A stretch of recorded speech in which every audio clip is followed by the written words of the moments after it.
Good morning, good afternoon, good evening, wherever you are in the world. How are you doing?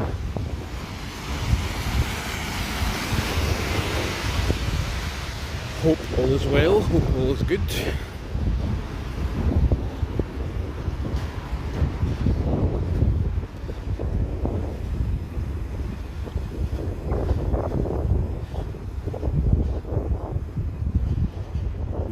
Slicket Guren Timiris Beastie, oh what a panic in my beastie.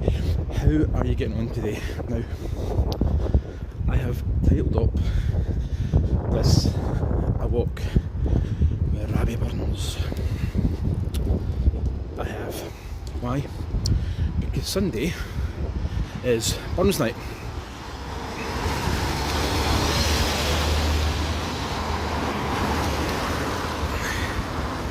Just have to make sure we cross the road properly before we get chatting. Love these buildings. Anyway, where are we?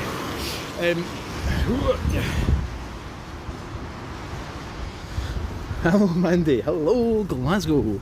Love it. So, yes, walk with Rabbie Burns. 25th of January was when he was born. So to celebrate that man, Mr. Robert Burns. Now I want to show you.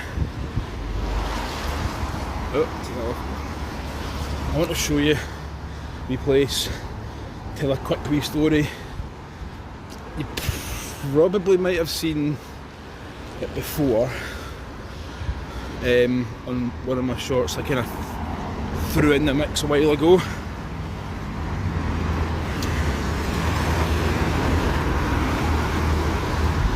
And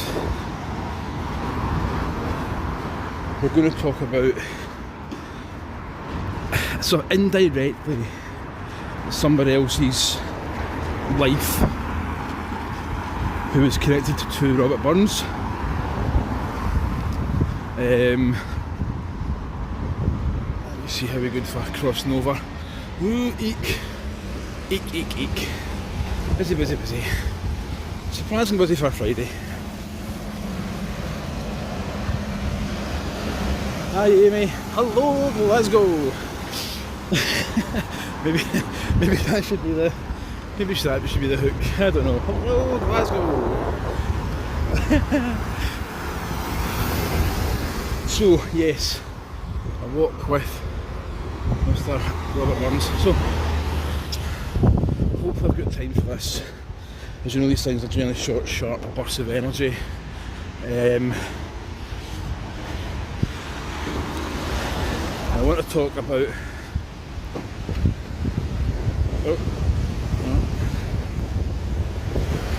That lady there. Her name is Agnes Brown.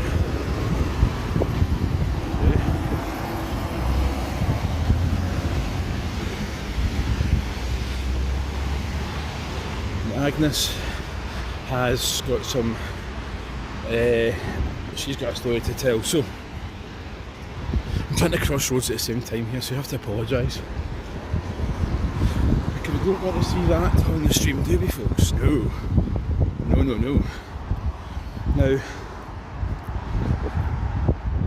where I'm heading to is a place called St Andrew's St Andrew's Church in the Square.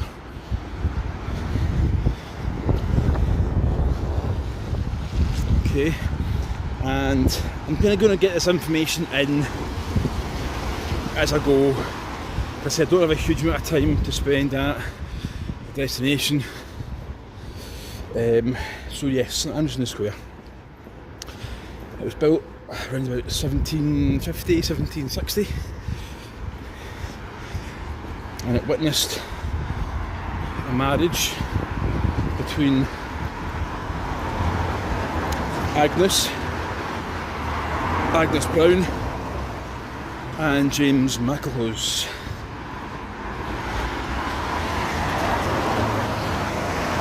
bonjour, that's a bit. Bonjour, ça va?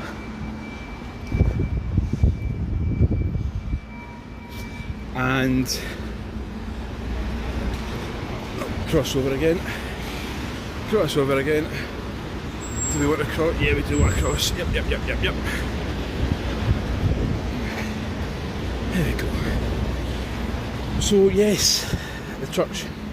It's in the Salt Market area, and Agnes and James were married in 1775, 1776, something like that, so kind of when it was freshly, well, newly built. And James was a lawyer, and Agnes was about 18, 19.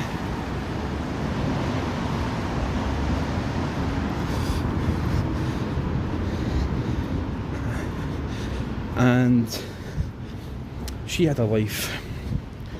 And what happened was her husband was a bit of a rotter and got himself into debts. He's heard her parents actually said, nope, he's not coming into the house, you're not marrying him, nope.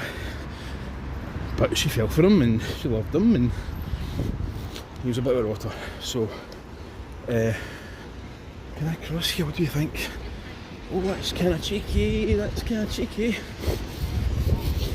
So James actually wound up in a debtor's prison because he owed a lot of money.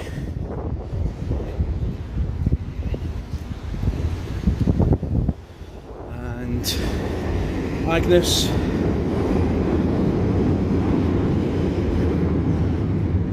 the train, the subway train underneath. Yeah, so she did a brave thing. She left him.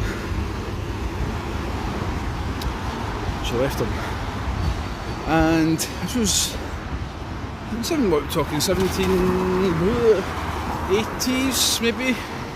That was quite a thing. So she moved back to her father's, somewhere in this area, in the Salt Market area of Glasgow.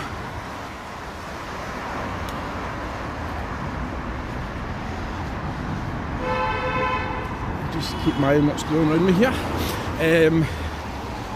So yes, she left him and she lived with her father for a bit.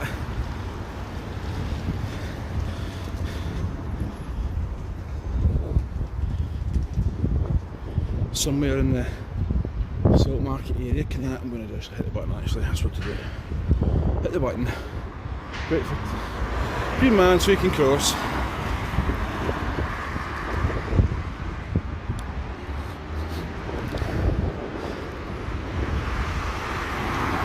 And she wound up, she actually wasn't well off at all, and her cousin helped her out. He was a lord. He was very well to do. He actually wound up helping her out, and she moved to Edinburgh. Come on, want to cross over, cross. So yeah, she moved to Edinburgh, and she actually was a writer, and she wrote poems and sort of musings and that kind of stuff, and she got in with various crowds of people in Edinburgh who were like-minded, which is what you do when you move to a new place. And she got in with the literary circles. And who should take a wander round but Robert Burns. Rabbie.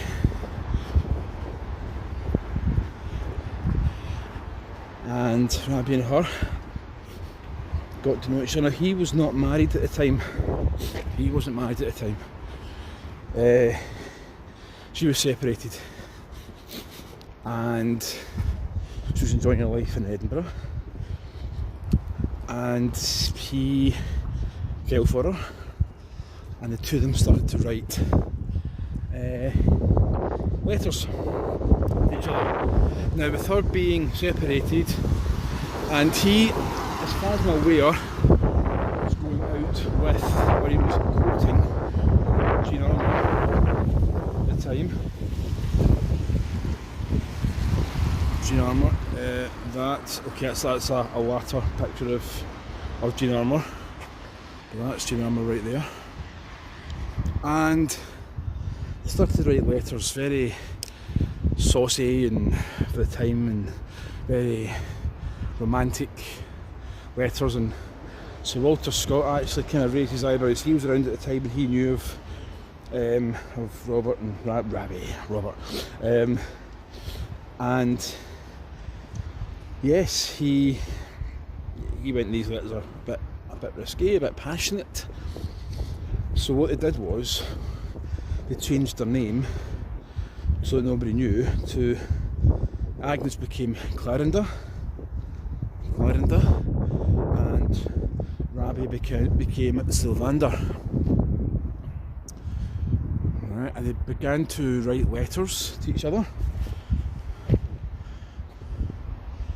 The sort of writing, difficult to read the handwriting, but very, yes, very risky kind of letters. And you can sort of replay this back and listen to this if you've missed it at the start, etc. So, and yes, they began a kind of sort of relationship. Never physical. It was never physical. And he wanted to, I think, take it to the next level. But she told him no. Nope. And what happened was, out of anger or whatever, out of that I can't have her, he wound up having an affair, or he wound up having a girlfriend who happened to be the servant of Agnes. And that lady became pregnant with his child. And yeah, I think Robert had about 9 children, possibly. I think 9 kids, maybe more. So that was fine. And at one point, actually, he said that he wrote her a letter about Gene Armour, saying, basically, I don't like her. I don't like Jean, I can't stand her. And Clarenda said, well, you have to, you marry her.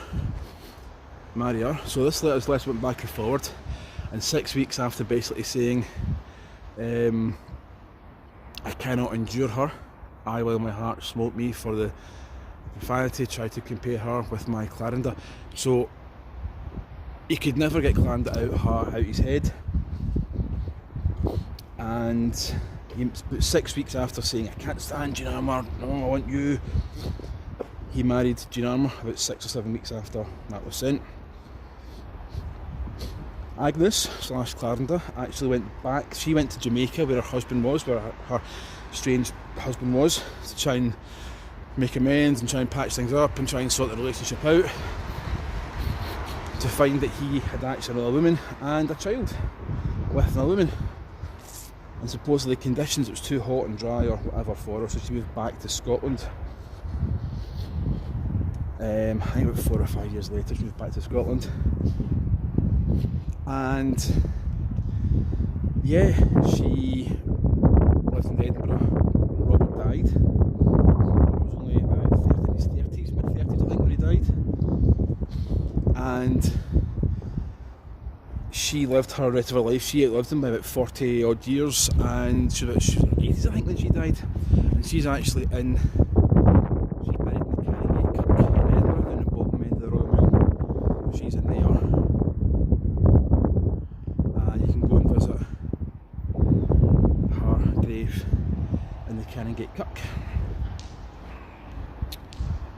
Now, before, one last kind of fun fact. So this is the church where she was married. before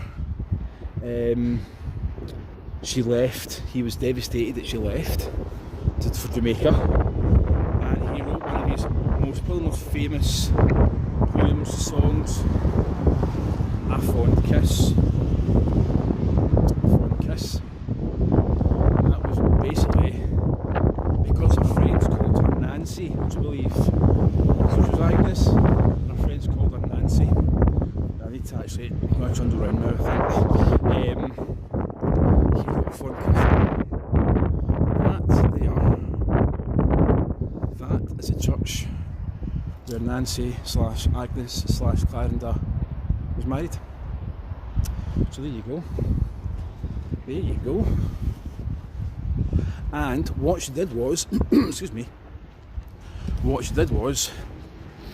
she published the letters. Now, there's a lot of redactions, there's a lot of things slightly changed and manoeuvred and bits, but there was, and there is, a book that you can buy.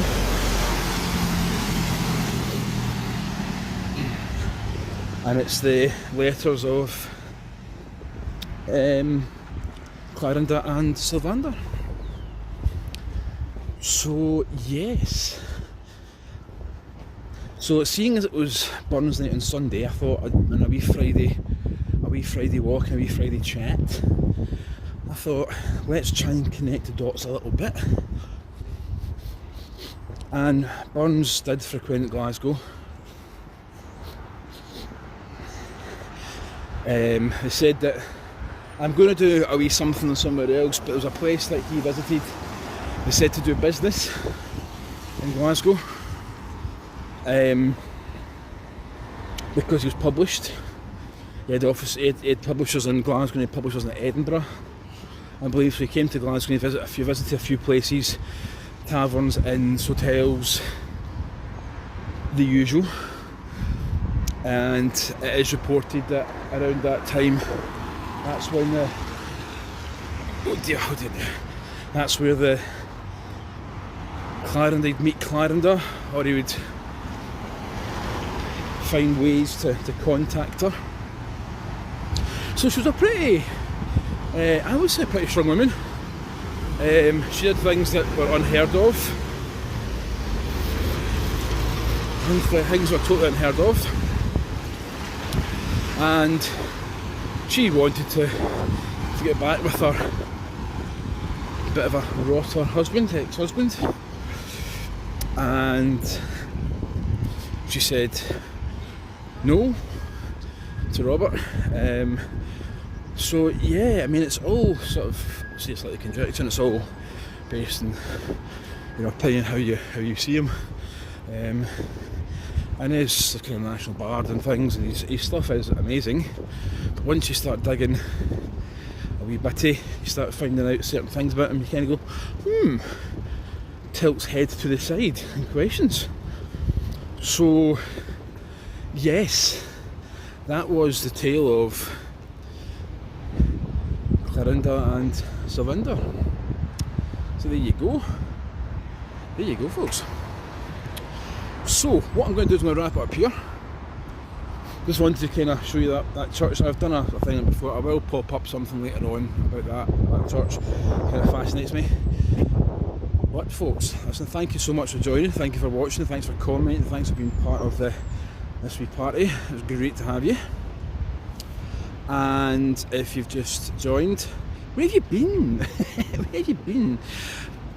Please remember to also hit that like or share it if you know people like Burns and Burns Night and that kind of thing. Maybe hit that wee subscribe button. I'd love you forever. So, until next time, folks, look after yourselves. Have a wonderful Burns Night. Enjoy the season. And I will speak to you all soon. Cheerio, folks. Bye bye.